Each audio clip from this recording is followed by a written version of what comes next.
Insight Leaders, teman-teman semuanya, selamat datang kembali di channel Reka Baru dengan Hora dari Insight Web Academy. Di Reka Baru, kita utamanya kan mau membahas atau mau belajar bareng-bareng yang namanya inovasi. Nah, kalau kita belajar inovasi yang paling keren, yang paling mantap, kita coba melihat dari perusahaan-perusahaan yang memang udah berhasil.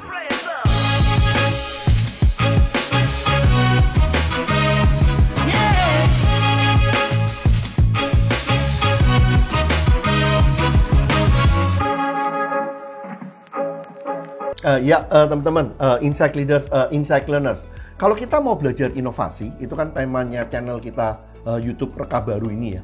Tentunya yang paling ideal itu apa? Kita belajar dari mereka-mereka yang memang udah terbukti melakukan terobosan-terobosan, dan terobosan-terobosan atau inovasi yang mereka lakukan ini berimpact ya.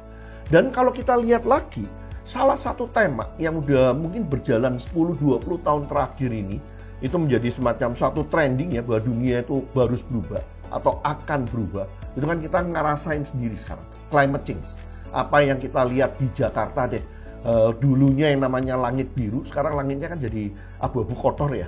Dan kita ngerasa juga kayak nafas, kesehatan, segala macam mulai terganggu sebagai impact daripada bukan cuma climate change nih ya, polusi ya di sananya. Kemudian mulai tahun lalu, G20 itu kan pemerintah kita juga bilang ESG, tema environment, sosial, dan governance, konkretnya environment, itu menjadi salah satu tema yang sangat penting juga di Indonesia. Nah, kalau kita ngelihat di industrinya sendiri, energi, climate change, itu ternyata inovasi-inovasi yang perusahaan-perusahaan, pemain-pemain gedenya itu lakukan, itu mulai terlihat loh. Video kita sebelumnya kan kita bicara bahwa top 50 most innovative company in the world di tahun 2023 ini 5 loh yang energy company. Padahal sempat terakhir itu tahun 2009, berarti kan lebih dari 10 tahun ya, di energy company tidak terlalu ada terobosan atau tidak terlihat gerakannya. Tapi begitu terlihat gerakannya di tahun ini luar biasa. Salah satunya, kalau kita bicara tentang energy company, atau salah duanya deh pertama-tama, kita mungkin lihat yang paling gedenya nih, dua topnya mereka yang dibilang big oil, topnya big oil, itu kan ada yang namanya perusahaan yang namanya Shell dan Exxon Mobil.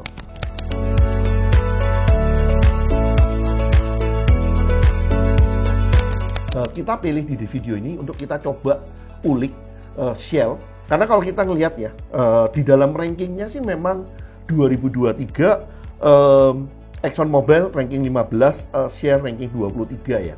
Tapi kalau kita ngelihat di dalam sejarahnya, itu Shell itu sempat 7 kali loh masuk dalam top 50.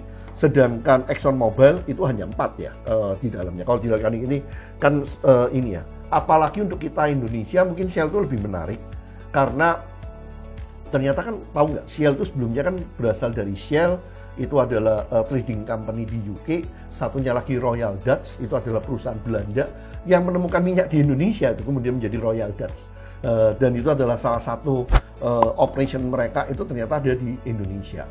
Untuk saya sendiri Shell itu menarik karena kalau kita hubungkan dengan inovasi ya, waktu saya kuliah di Jerman, saya ngambil S3 untuk Strategic Innovation, itu salah satu di mata kuliah itu kan semua orang kalau belajar tentang strategi, itu kan belajar yang namanya scenario planning ya, sebagai tools dan teori, dan itu didevelop oleh Shell. Jarang banget loh ada perusahaan, maksudnya bukan perusahaan consulting, yang punya suatu teori yang sampai akhirnya semua mahasiswa itu harus belajar gitu di dalamnya. Berarti kan perusahaan ini punya sesuatu kan, menurut saya, kalau kita bicara tentang Shell. Di samping waktu saya kuliah di Jerman ya, Shell ada pompa bensinnya, di Indonesia juga ada. Exxon Mobil tidak ada kan di sini ya.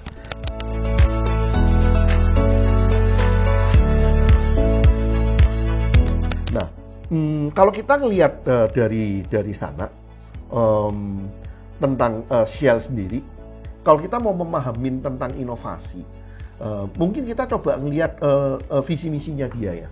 Dia punya core value, honesty, integrity, dan respect. Kemudian strateginya dia sejak berapa tahun terakhir ini kan strateginya dia ke arah growth dan transisi. Kita ngelihat komitmen daripada manajemen strategi Shell yang terakhir, yang dia bilang kan generating shareholder value, respecting nature, powering life, achieving a net zero solution. Dan kita ngelihat ya, mirip dengan video kita sebelumnya waktu kita bicara tentang Apple.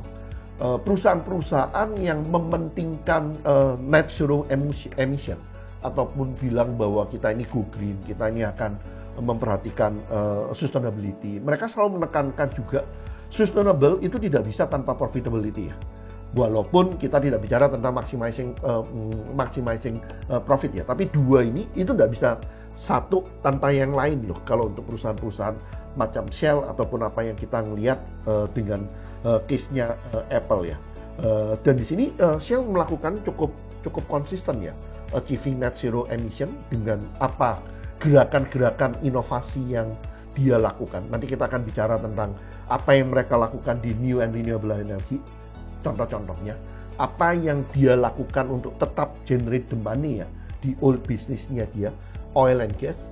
Dan ujung-ujungnya kalau kita ngelihat sekarang kan tidak ada perusahaan yang tidak melakukan terobosan dengan digitalisasi di sini.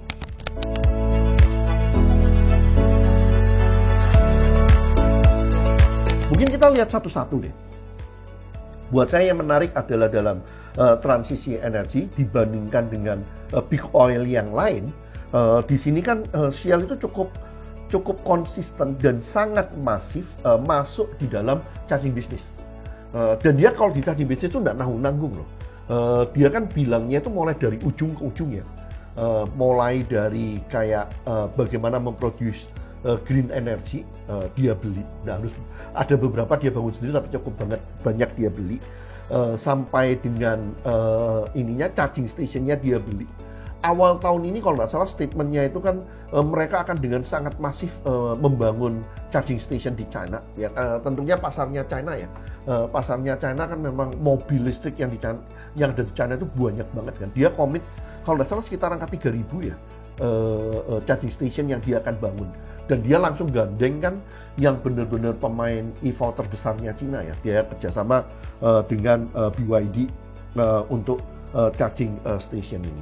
Tapi kalau kita ngelihat di dalam charging station, Shell itu bukan hanya bermain dalam artian oke, saya bangun charging station, tapi kalau dia di dalam bisnis modelnya dia melakukan juga B2B, dia melakukan B2C, bahkan dia juga melakukan kayak orang-orang yang mau punya charging station di rumah, karena dia kan juga punya power supply-nya ya di dalamnya. Jadi benar-benar sesuatu yang sangat masif untuk mendiversify bisnisnya dia. Kita bisa ngelihat di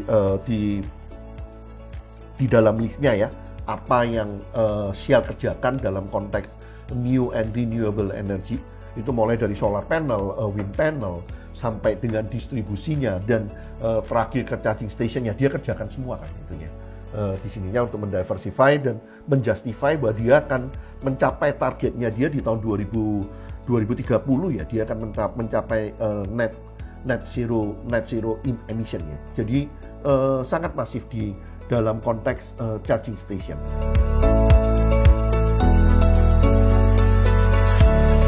Di samping itu, di charging station dia juga bukan hanya chargingnya, bukan hanya power plant-nya, bukan hanya distribusinya, bisnis modelnya, dia juga buat sampai dengan apps-nya yang ada dibilang recharge ya, dan memenangkan cukup banyak award sih terkait dengan charging station ini.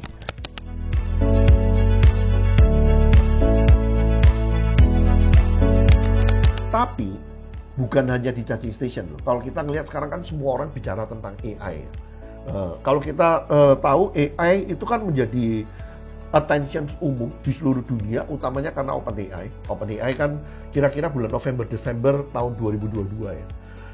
Tapi Shell ini udah mulai memakai AI itu di tahun 2021. Jadi relatif dia tuh cukup awal, yang menunjukkan bahwa yang dibilang digital transformation di Shell itu udah nanggung-nanggung. Dia cukup awal udah mulai bermain dengan AI, digitalisasi dan segala macam yang diperlukan. Itu kita bisa ngelihat di video-video yang ada di YouTube-nya Shell ya. We've developed together mechanisms to monitor over 8,000 pieces of equipment every day.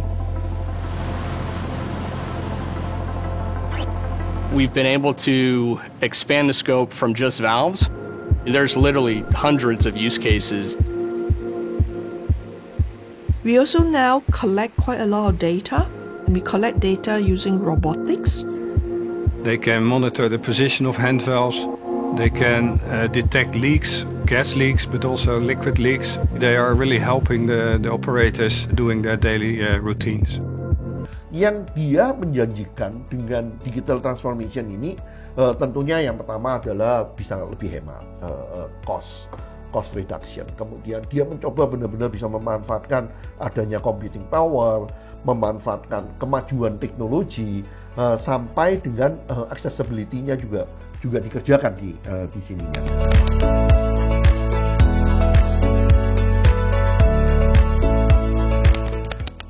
Tapi bukan hanya dia menemukan kayak manajemen teori, punya suatu manajemen approach yang sangat agresif, kemudian masuk di dalam new and renewable energy yang boleh dibilang nggak nanggung-nanggung juga dia masuknya. Tapi kalau kita ngelihat juga di sini di old bisnisnya dia, oil and gas, itu dia juga mempertahankan dan continuously memperbaiki dengan terobosan-terobosannya sehingga dia tetap bisa stay kompetitif.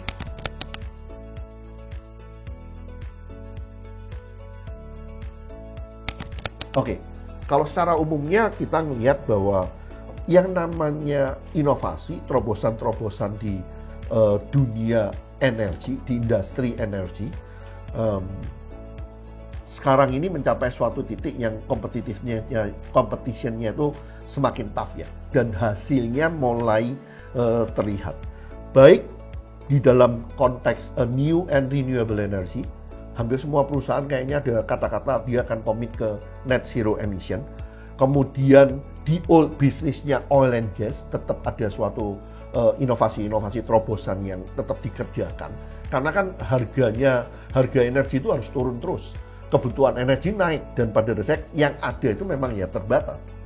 Sampai dengan pemakaian teknologi dalam artian di sini konteksnya digital transformation dan tentunya manajemen approach-nya ya, manajemen teorinya yang juga perlu agresif untuk menyamain target dan prosesnya. Ya teman-teman, moga-moga video yang teman-teman tonton enjoy, ada gunanya. Kalau memang iya, tolong bantu kita nih dengan like, subscribe, komen, bagi-bagi juga ke teman-teman yang lain sehingga kita bisa makin rajin nih buat video-video yang bermanfaat untuk teman-teman semuanya.